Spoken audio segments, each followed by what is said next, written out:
श्री कृष्ण गोविंद हरे मुरारी, हे नाथ नारायण वासुदेवा। श्री कृष्ण गोविंद हरे मुरारी, हे नाथ नारायण वासुदेवा। हे नाथ नारायण वासुदेवा, हे नाथ नारायण वासुदेवा।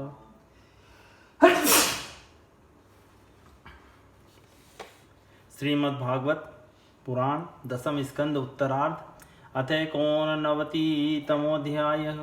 भृगु जी के द्वारा त्रिदेवों की परीक्षा तथा भगवान का मरे हुए ब्राह्मण बालकों को वापस लाना। श्री शुक उवाच सरस्वत्यास्तटे राजन् ऋषयः सत्रमासत वितर्कः समभूतेषां त्रिष्वधीशेषु को महान्। तस्य जिज्ञासया ते वै भृगुं ब्रह्मसुतं नृप तज्ञप्ते प्रेषयामासु सोऽभ्यगाद ब्रह्मणः सभां। न तस्मै प्रवणं श्रोत्रं चक्रे सत्वपरीक्षया तस्मै चुक्रोध भगवान् प्रज्वलन स्वेन तेजसा।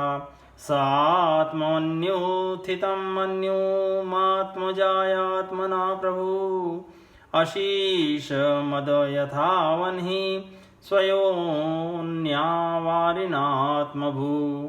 ततः कैलासमगतं स तं देवो महेश्वरः परिरब्धुं समारेभे उत्थाय भ्रातरं मुदा। श्री सुखदेव जी कहते हैं, परीक्षित, एक बार सरस्वती नदी के पावन तट पर यज्ञ आरंभ करने के लिए बड़े बड़े ऋषि मुनि एकत्र होकर बैठे। उन लोगों में इस विषय पर वाद विवाद चला कि ब्रह्मा, शिव और विष्णु में सबसे बड़ा कौन है। परीक्षित, उन लोगों ने यह बात जानने के लिए ब्रह्मा, विष्णु और शिव जी की परीक्षा लेने के उद्देश्य से ब्रह्मा के पुत्र भृगु जी को उनके पास भेजा। महर्षि भृगु सबसे पहले ब्रह्मा जी की सभा में गए। उन्होंने ब्रह्मा जी के धैर्य आदि की परीक्षा करने के लिए न उन्हें नमस्कार किया और न तो उनकी स्तुति ही की। इस पर ऐसा मालूम हुआ कि ब्रह्मा जी अपने तेज से दहक रहे हैं। उन्हें क्रोध आ गया, परंतु जब समर्थ ब्रह्मा जी ने देखा कि यह तो मेरा पुत्र ही है, तब अपने मन में उठे हुए क्रोध को भीतर ही भीतर विवेक बुद्धि से दबा लिया। ठीक वैसे ही जैसे कोई अग्नि मंथन से उत्पन्न अग्नि को जल से बुझा दे। वहां से महर्षि भृगु कैलाश में गए। देवादिदेव भगवान शंकर ने जब देखा कि मेरे भाई भृगु जी आए हैं, तब उन्होंने बड़े आनंद से खड़े होकर उनका आलिंगन करने के लिए भुजाएं फैला दी। नैच्छत्वमस्युत्पथग इति देवशुकोपः शूलमुद्यम्य तं हन्तु मारेभे तिग्मलोचन। पतित्वा पादयोर्देवी सान्त्वयामास तं गिरा अथो जगाम वैकुण्ठं यत्र देवो जनार्दनः।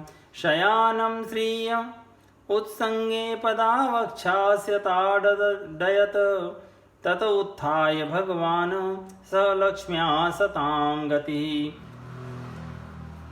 स्वतल्पादवरुह्याथ ननाम शिरसा मुनिम् आहते स्वागतं ब्रह्मन् निषीदात्रासने क्षणम्। अजानतामागतान् वः क्षन्तुमर्हत नः प्रभो अतीव कोमलो तात चरणो ते महामुने। इत्युक्त्वा विप्रचरणो मर्दयन् स्वेन पाणिना पुनीः सह लोकं मां लोकपालांश मद्गतान्। पादोदकेन भवतस्तीर्थानां तीर्थकारिणाम् अद्याहं भगवन् लक्ष्म्या आसमेकान्तभाजनम्। वत्स्यत्युरसी मे भूतिर्भवत्पादहतान् हस। परंतु महर्षि भृगु ने उनसे आलिंगन करना स्वीकार न किया और कहा, तुम लोक और वेद की मर्यादा का उल्लंघन करते हो, इसलिए मैं तुमसे नहीं मिलता। भृगु जी की यह बात सुनकर भगवान शंकर क्रोध के मारे तिलमिला उठे। उनकी आंखें चढ़ गई। उन्होंने त्रिशूल उठाकर महर्षि भृगु को मारना चाहा, परंतु उसी समय भगवती सती ने उनके चरणों पर गिरकर बहुत से अनुनय विनय की और किसी प्रकार उनका क्रोध शांत किया। अब महर्षि भृगु जी भगवान विष्णु के निवास स्थान वैकुंठ में गए। उस समय भगवान विष्णु लक्ष्मी जी की गोद में अपना सिर रखकर लेटे हुए थे। भृगु जी ने जाकर उनके वक्ष स्थल पर एक लात कसकर जमा दी। भक्त वत्सल भगवान विष्णु लक्ष्मी जी के साथ उठ बैठे और झटपट अपनी शैया से नीचे उतरकर मुनि को सिर झुकाया, प्रणाम किया। भगवान ने कहा, ब्राह्मण, आपका स्वागत है, आप भले पधारे। इस आसन पर बैठकर कुछ क्षण विश्राम कीजिए। प्रभु, मुझे आपके शुभागमन का पता न था, इसी से मैं आपकी अगवानी न कर सका, मेरा अपराध क्षमा कीजिए। महामुने, आपके चरण कमल अत्यंत कोमल हैं। यूँ कहकर भृगु जी के चरणों को भगवान अपने हाथों से सहलाने लगे और बोले, महर्षि, आपके चरणों का जल तीर्थों को भी तीर्थ बनाने वाला है। आप उससे वैकुंठ लोक, मुझे और मेरे अंदर रहने वाले लोकपालों को पवित्र कीजिए। भगवान, आपके चरण कमलों के स्पर्श से मेरे सारे पाप धुल गए। आज मैं लक्ष्मी का एकमात्र आश्रय हो गया। अब आपके चरणों से चिन्हित मेरे वक्ष स्थल पर लक्ष्मी सदा सर्वदा निवास करेगी। श्री शुकवाच, एवं ब्रुवाणे वैकुंठे भृगुस्तन्मन्दरया गिरा निर्वर्तस्तर्पितस्तूष्णीं भक्त्युक्त कंठोऽश्रुलोचनः। पुनश्च सत्रमाव्रज्य मुनीनां ब्रह्मवादिनां स्वानुभूतमशेषेण राजन भृगुर्वर्णयत।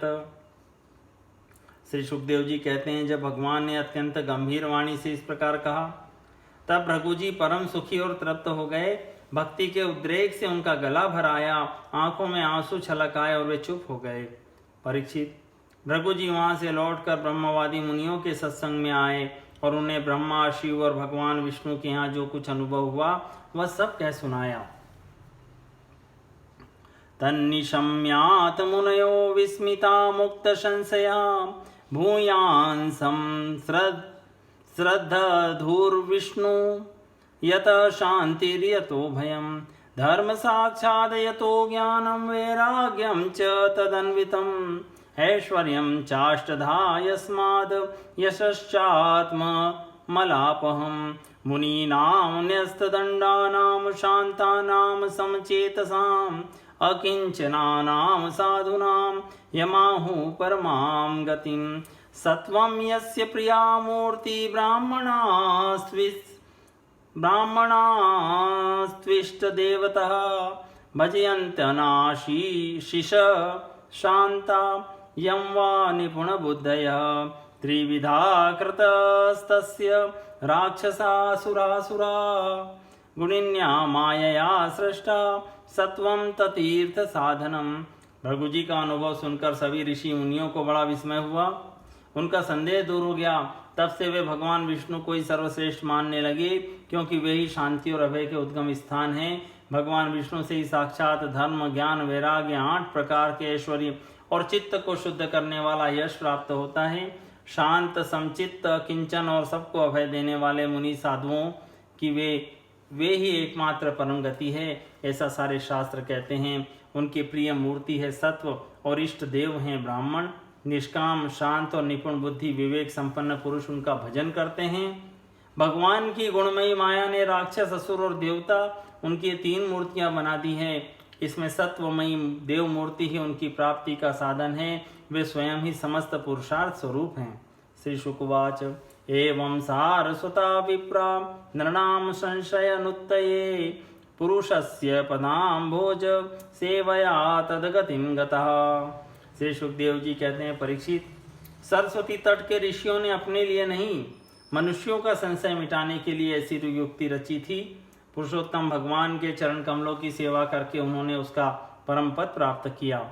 सूत उवाच, इत्येतन्मुनितनयास्य पद्मगंध पीयूषं भव भयभीत परस्य पुंसः सुश्लोकं श्रवणपुटे पिबत्यभीक्षणं पांथोध्वभ्रमण परिश्रमं जहाति। सूत जी कहते हैं, शौनकादि ऋषियों, भगवान पुरुषोत्तम की यह कमनीय कीर्ति कथा जन्म मृत्यु रूप संसार के भय को मिटाने वाली है।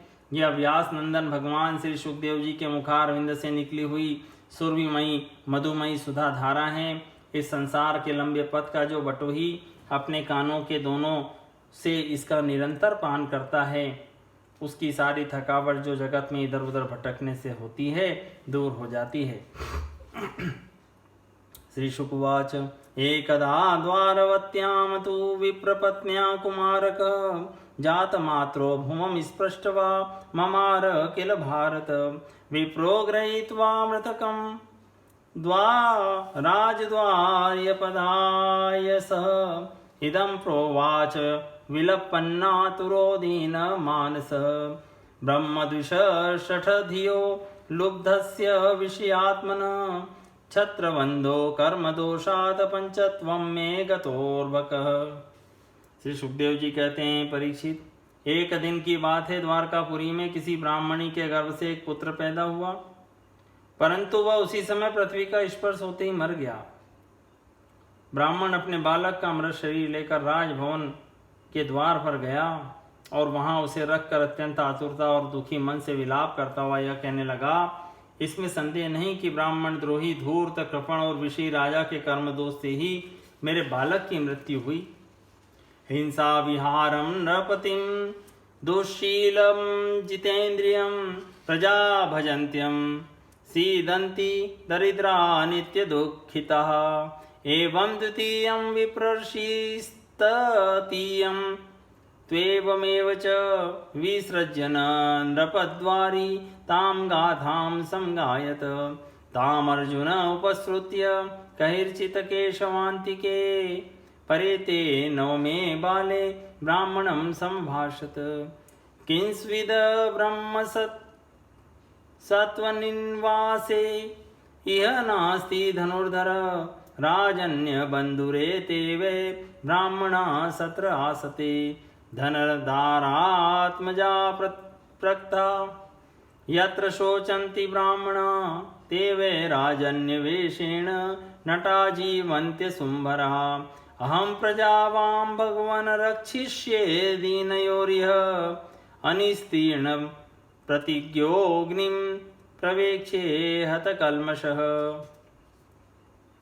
जो राजा हिंसा परायण, दुष्शील और अजितेंद्रिय होता है, उसे राजा मानकर सेवा करने वाली प्रजा दरिद्र होकर दुख पर दुख भोगती रहती है और उसके सामने संकट पर संकट आते रहते हैं। परीक्षित, इसी प्रकार अपने दूसरे और तीसरे बालक के भी पैदा होते ही मर जाने पर वह ब्राह्मण लड़के की लाश राजमहल के दरवाजे पर डाल गया और वही बात कह गया। नवे बालक के मरने पर जब वह वहाँ आया, तब उस समय भगवान श्री कृष्ण के पास अर्जुन भी बैठे हुए थे। उन्होंने ब्राह्मण की बात सुनकर उससे कहा, ब्राह्मण, आपके निवास स्थान द्वारका में कोई धनुषधारी क्षत्रिय नहीं है क्या? मालूम होता है कि यदुवंशी ब्राह्मण हैं और प्रजा पालन का परित्याग करके किसी यज्ञ में बैठे हुए हैं। जिनके राज्य में धन, स्त्री अथवा पुरुषों से वियुक्त होकर ब्राह्मण दुखी होते हैं, वे क्षत्रिय नहीं हैं। क्षत्रिय के वेश में पेट पालने वाले नट हैं, उनका जीवन व्यर्थ है। भगवान, मैं समझता हूँ कि आप स्त्री पुरुष अपने पुत्रों की मृत्यु से दीन हो रहे हैं। मैं आपकी संतान की रक्षा करूँगा। यदि मैं अपनी प्रतिज्ञा पूरी न कर सका तो आग में कूद कर जल मरूंगा और इस प्रकार मेरे पाप का प्रायश्चित हो जाएगा। ब्राह्मण उवाच संकर्षणो वासुदेव प्रद्युम्नो धन्विनां वर अनिरुद्धो प्रतिरथो न त्रातुं शक्नुवन्ति यत् तत्कथं नु भवान् कर्म दुष्करं जगदीश्वरे चिकीर्षसि त्वं बालिष्यात् तन्न श्रद्धमहे वयम्।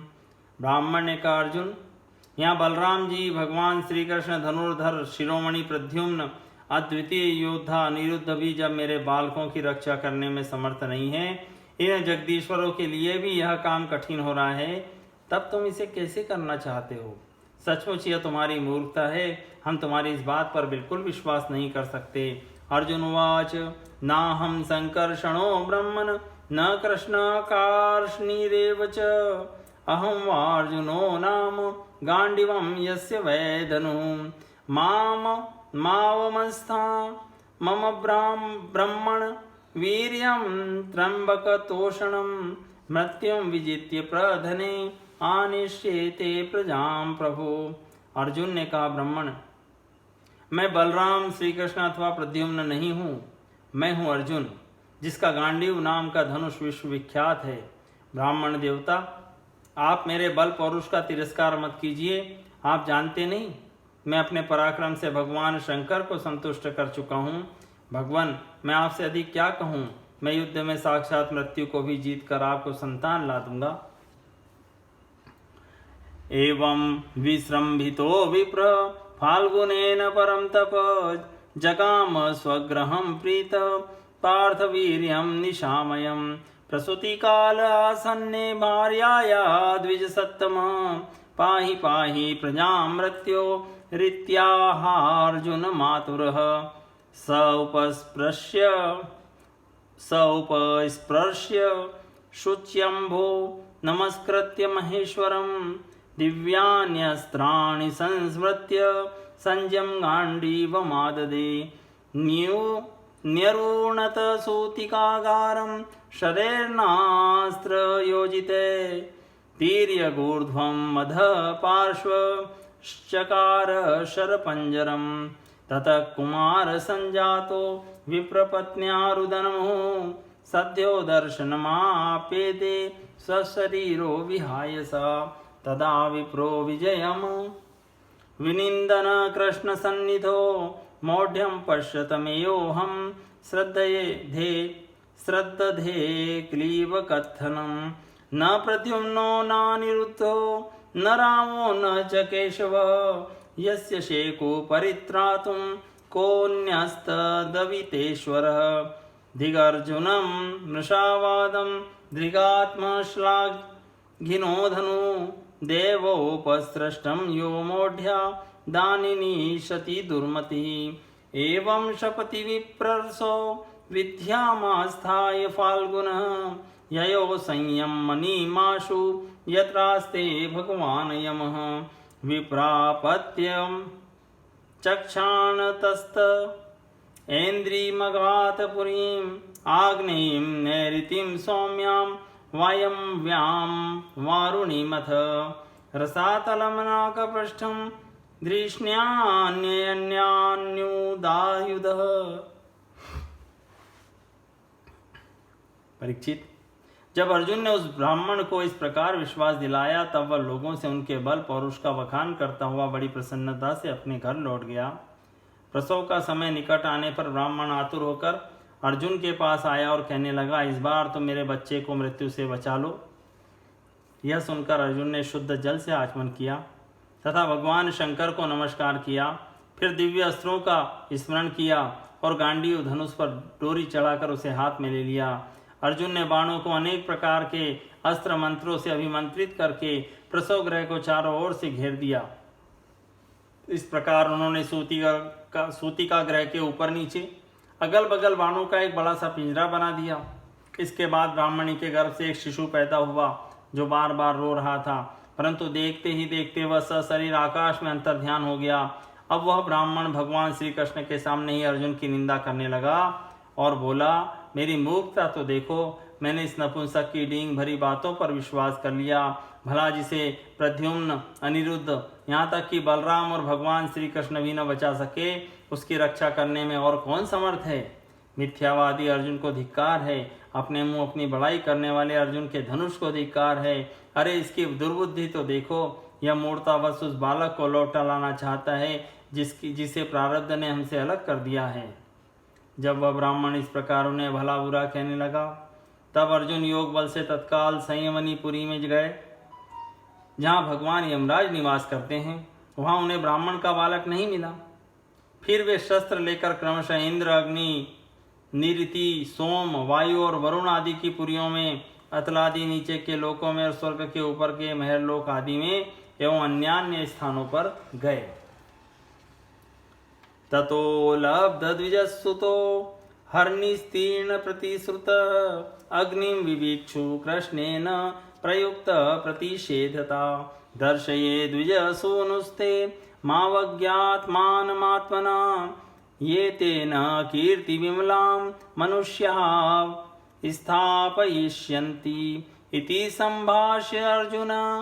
भगवान् अर्जुनेन सहेश्वर दिव्यं स्वरथमास्थाय प्रतींची दिशमाविशत सप्तदीपान् सप्तसिन्धून् सप्तगिरीनथ लोकालोकं तथातीत्य विवेश सुमहत्तमः तत्राश्वाशैव्य सुग्रीव मेघपुष्पबलाका तमसी भ्रष्ट गतयो बभूवुर्भरतर्षभ तान् दृष्ट्वा भगवान् कृष्णो महायोगेश्वरेश्वर सहस्रादित्य संकाशं स्वचक्रं प्राहिणोत पुरः तमस्सु घोरं गहनं कृतं महद विदार्यत भूरितरेण रोचिषा मनोजवं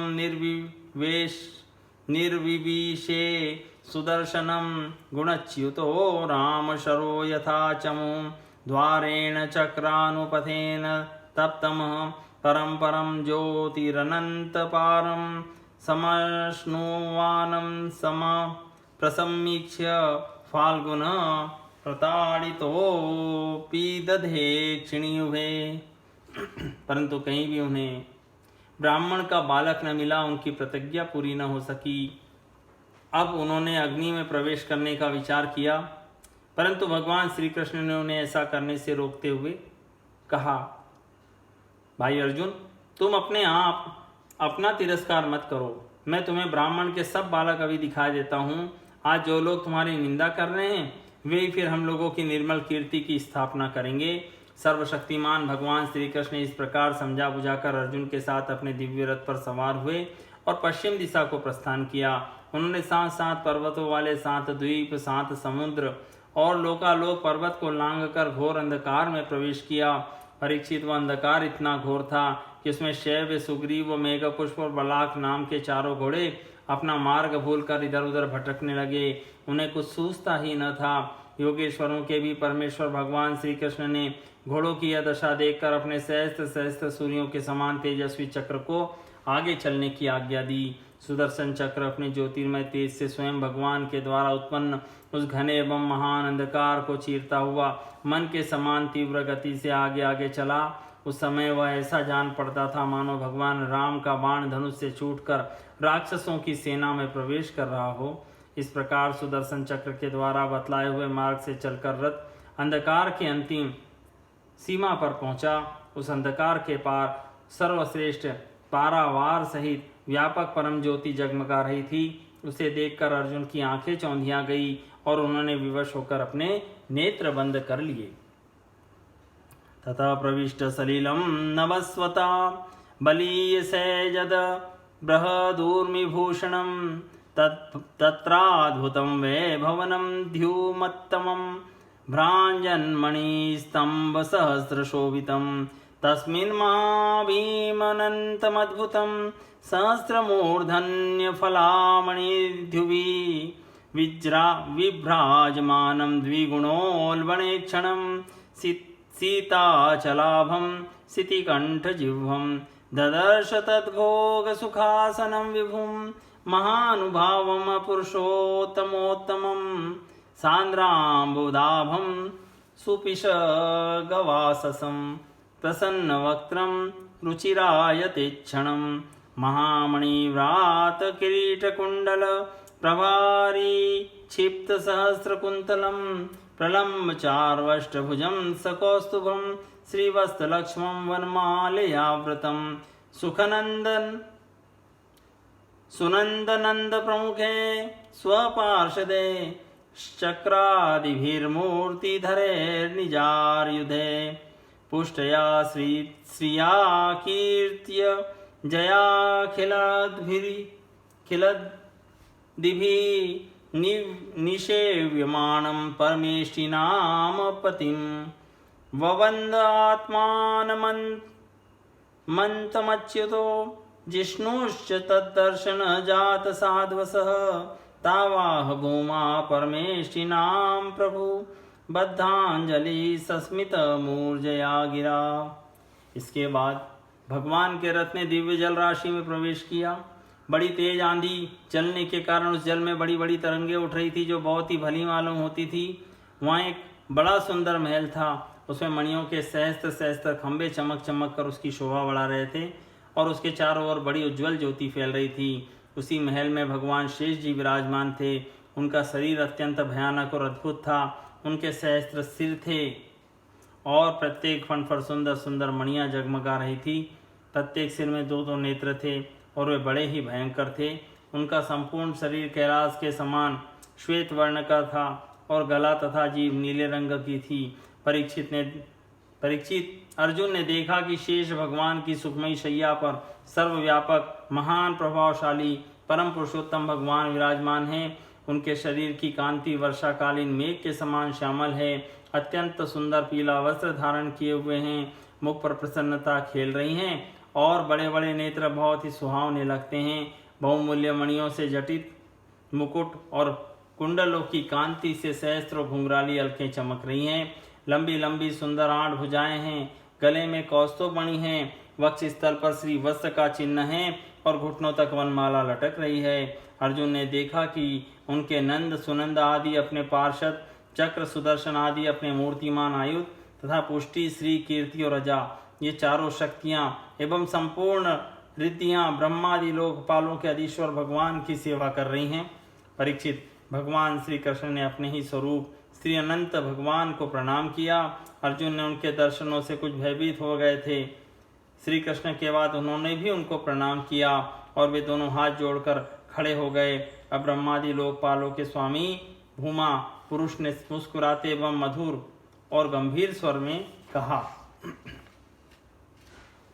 द्विजात्मजा में युवयोर्दिद्रक्षुणा मयोपनीता भुवि धर्मगुप्ते कलावतीर्णा ववनेर्भरासुरान् हत्वेह भूयस्त्वर येतमन्ति मे पूर्णकामावपि युवाम नरनारायण वृषि धर्ममाचरतां स्थित्ये ऋषभो लोकसंग्रहम् इत्यादिष्टो भगवता तो कृष्णो परमेष्ठिना ओमित्यानम्य भूमान मादाय द्विजदारकान् न्यवर्तताम स्वकं धाम संप्रहष्टो यथागतं विप्राय ददतु पुत्रान् यथा रूपं यथा वय निशाम्य वैष्णवं धाम पार्थ परम विस्मित यत्किंचित् पौरुषं पुंसा मेने कृष्णानुकंपितम् इति दृश्यानेकानि वीर्याणि प्रदर्शयन्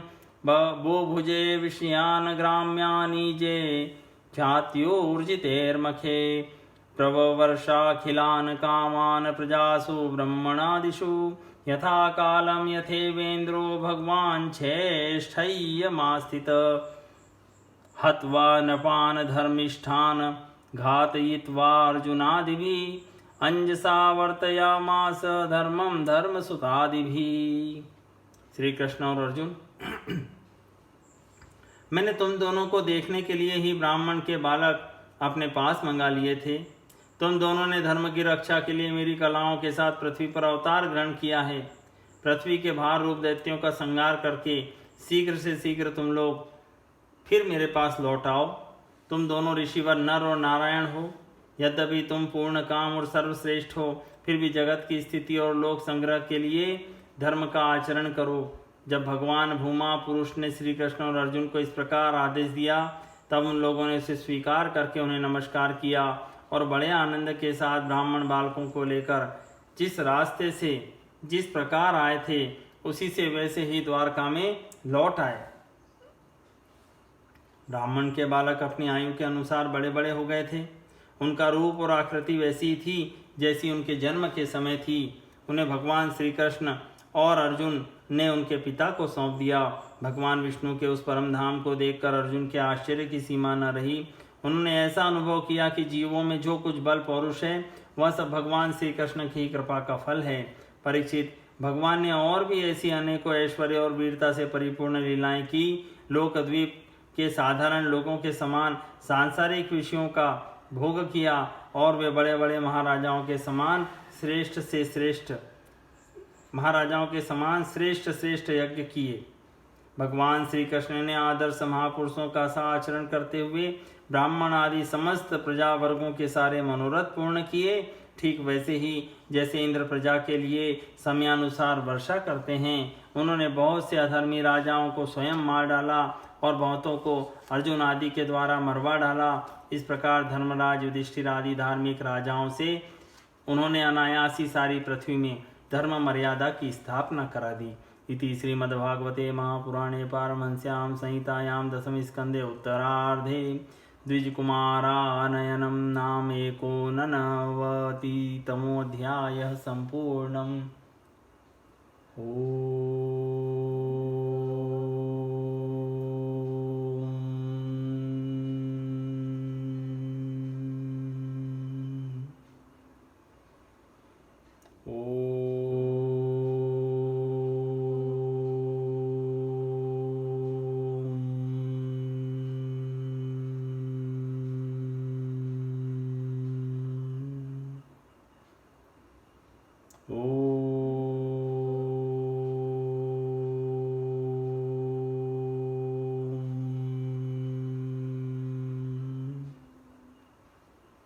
श्री कृष्ण गोविंद हरे मुरारी, हे नाथ नारायण वासुदेवा। श्री कृष्ण गोविंद हरे मुरारी, हे नाथ नारायण वासुदेवा। हे नाथ नारायण वासुदेवा, हे नाथ नारायण वासुदेवा।